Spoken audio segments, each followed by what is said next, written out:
நேயர்களே, போன வீடியோவில் பரசுராமரும் ராமரும் சந்திச்சதை பத்தி சொன்னேன். அந்த சந்திப்பு முடிஞ்சதுக்கு அப்புறம் தசரத மகாராஜா தன்னுடைய பரிவாரத்தோடும் தன்னுடைய குடும்பத்தோடும் நேரா அயோத்திக்கு போறார். 12 வருஷங்கள் நல்ல விதமாக ஆட்சி செய்து எல்லாம் நல்லபடியாக போய்கொண்டிருந்தது. ராமரும் சீதையும் ஒருவர் மீது ஒருவர் உயிரையே வைத்து அன்போடு வாழ்ந்து வந்துட்டு இருந்தாங்க. அப்போ ஒரு நாள் தசரத மகாராஜாவுக்கு தனக்கு வயசாயிடுச்சு அப்படிங்கிற எண்ணம் தோன்றுது. இனிமே நாம ஆட்சி பொறுப்பை எல்லாம் நம்முடைய மகன் ராமனுக்கு கொடுத்துட்டு வானப்பிரஸ்தம் போகணும். வானப்பிரஸ்தம் போகணும்னா அந்த காலத்துல குறிப்பா ராஜாக்கள் எல்லாம் தங்களோட வயசானா தங்க பொறுப்பெல்லாம் துறந்து விட்டு வனவாசம் போவாங்க. வனத்துல போய் தவ வாழ்க்கை வாழ்ந்து சாகிற வரைக்கும் அப்படியே இருந்துட்டு போவாங்க. சோ தான் அப்படி போகணும் அப்படின்னு தசரத மகாராஜா நினைக்கிறார். உடனே வசிஷ்டரையும் அமைச்சர்கள் எல்லாரையும் கூப்பிட்டு, இந்த மாதிரி நான் பொறுப்புகளை எல்லாம் ராமனுக்கு கொடுக்கலாம்னு நினைச்சிட்டு இருக்கேன், நீங்களாம் என்ன சொல்றீங்க? ராமனுக்கு இந்த நாட்டை ஆட்சி செய்யக்கூடிய தகுதி வந்து விட்டதா அப்படின்னு கேட்கிறார். அப்போ எல்லாரும் ஏகமனதா சொல்றாங்க, கட்டாயம் ராமனுக்கு கொடுக்கலாம்.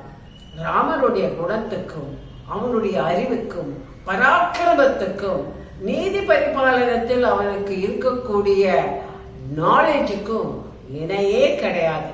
ராமர் மிக தகுதி வாய்ந்தவன், ராமனுக்கே கொடுக்கலாம் அப்படின்னு சொல்றாங்க. அப்ப தசரத மகாராஜா சொல்றாங்க, எவ்வளவு சீக்கிரம் இந்த நல்ல காரியம் நடக்கணுமோ அந்த நல்ல காரியத்தை நடத்தி விடணும்னு வசிஷ்டர் கிட்ட நாள் குறிக்க சொல்றாங்க. வசிஷ்டர் சொல்றார், நாளைக்கே நல்ல நாள் இருக்கு, அப்ப நாளைக்கே முடிச்சிடலாங்க. அந்த சமயத்துல பரதனும் சத்ருகனும் அயோத்தியில இல்ல.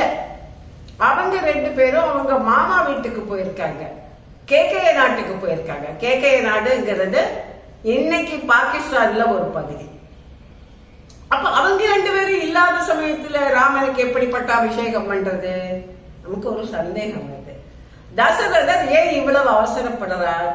ஒருவேளை தான் கைகேயியுடைய அப்பாவுக்கு செய்தி கொடுத்த சத்தியம் ஞாபகத்துக்கு வருகிறதோ, அதனால் தான் பரதன் ஊரில் இல்லாத போது அவசரமாக இந்த விஷயத்தை முடிக்கணும் நினைக்கிறாரோ அப்படிங்கிற சந்தேகம் எழுவதை தவிர்க்க முடியவில்லை.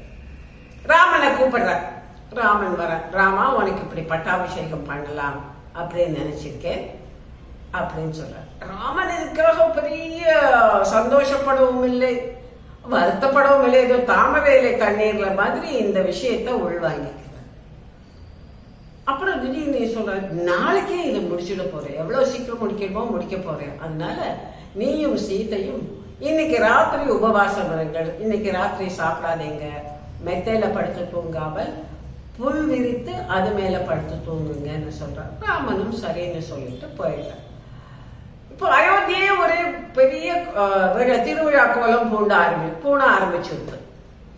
இந்த கூலிங்கிறவ கைகேயியுடைய வேலைக்காரி மட்டுமல்ல, அவளுக்கு தூரத்து உறவினர். அதனால அவளுக்கு கைகேயி கிட்ட ஜாஸ்தி உரிமை இருக்கு, எடுத்துப்பா. அவள் இது எல்லாத்தையும் பார்த்தோன்னே என்ன நடக்குதுன்னு மற்ற வேலைக்காரங்கள்ட்ட எல்லாம் கேட்கிறாள். ராமனுக்கு பட்டாபிஷேகம் அப்படின்னா, ஓஹோ, நேரா கைகேயிட்டு போறான். அவளுக்கு ராமனை பிடிக்காது. ஏன்னா ராமர் சின்ன வயசுல அவளுடைய கூனல் முதுகு மீது சின்ன சின்ன மண்ணாங்கட்டிகளை வைத்து ஏதோ விளையாட்டுல இருந்திருக்கிறார். அதனால அவளுக்கு ராமர் மேல கொஞ்சம் கோபம். இவ நேரா கைகேயிட்டு போறார். கைகை தூங்கிட்டு இருக்கா. யாராவது இப்ப போய் இப்படி தூங்கிட்டு இருப்பாங்களா அப்படின்னு கேட்கிறா. ஏன் என்னாச்சு? உன்னை சுத்தி என்ன நடக்குதுன்னு தெரிய வேண்டாமான்னு. சரி, நீதான் சொல்ல என்ன நடக்குதுன்னு. ராமனுக்கு பட்டாபிஷேகம் நடக்குது. ஓ, ரொம்ப நல்ல விஷயமாச்சு. நல்ல விஷயமா? என்ன நீ இப்படி சொல்ற? ஆனா ராமன் தானே மூத்த வாரிசு, அவனுக்கு தானே பட்டம் போகணும். ரொம்ப சந்தோஷமான விஷயம் கொண்டு வந்திருக்கேன். நீ இப்படி ஒரு கூட்டாள நான் பார்த்தது இல்லையே. உன் பிள்ளைக்கு இல்ல பட்டம் சூடணும், என் பிள்ளைக்கு எப்படி வரும்? ராமன் தானே மூத்தவன், அவனுக்கு தானே வரணும். இதுல என்ன ஆச்சரியம் இருக்கு? இல்ல இல்ல இல்ல, உன் பிள்ளைக்கு தான் பட்டம் வரணும். ஏன்னா அவனுக்கு உன்னுடைய அப்பாவுக்கு சத்தியம் செஞ்சு கொடுத்துருக்காருல்ல, பரதனுக்கு தான் நான் பட்டம் கட்டுவேன்னு சொல்லி உன்னோட கல்யாணத்து போது மறந்து வச்சா? இல்லை, இருந்தாலும் மூத்தவன் அவன். ஓ, இப்படி ஒரு ஏமாளியை நான் பார்த்தது இல்லையேன்னு சொல்லி கூனி அவன் மனசை மாத்த ஒவ்வொன்னா சொல்றான். ராமன் ராஜாவானா கோசலை ராஜாவோட அம்மா ஆயிடுவா. அப்ப நீ கோசலைக்கு முன்னாலே கை கட்டி தானே நிக்கணும். அப்போ உனக்கு 2ஆம் வருஷமா தானே எல்லாம் இருக்கும். உனக்கும் நீங்கெல்லாம் அடிமையா தானே இருப்பீங்க. அதுவும் உனக்கு தெரியலன்னா அப்பவும் இந்த கைகை மனசு மாறுற மாதிரி இல்லை. இன்னும் கூனி அவ மனசுல நஞ்ச கலந்து கலந்து கடைசியில சொல்றா, பரதன் உயிருக்கே ஆபத்து வரும்.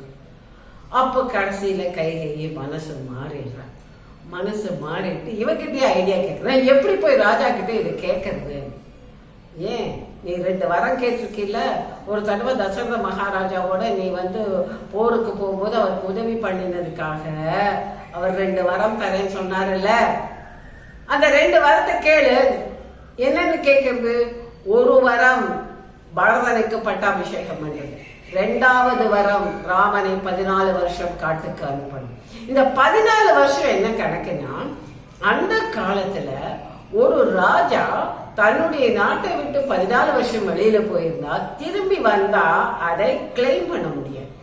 அதனாலதான் ராமனை 14 வருஷம் காட்டுக்கு அனுப்பணும்னு சொல்றார். அப்புறம் கூனி சொல்றார், கைகேயி நாளைக்கு நடக்க போற பட்டாபிஷேகத்தை நீ தடுத்தே ஆகணும். நீ என்ன பண்ணுவியோ ஏது பண்ணுவியோ தெரியாது, நீ தடுத்தே ஆகணும். கைகேயி சொல்ற, பாரு நான் எப்படி தடுக்கிறேன், நீ பார்த்துட்டே இருன்னு சொல்லுவேன். அடுத்த வீடியோவில் கைகேயி அதை எப்படி தடுக்கிறாங்கிறத பற்றி சொல்றேன்.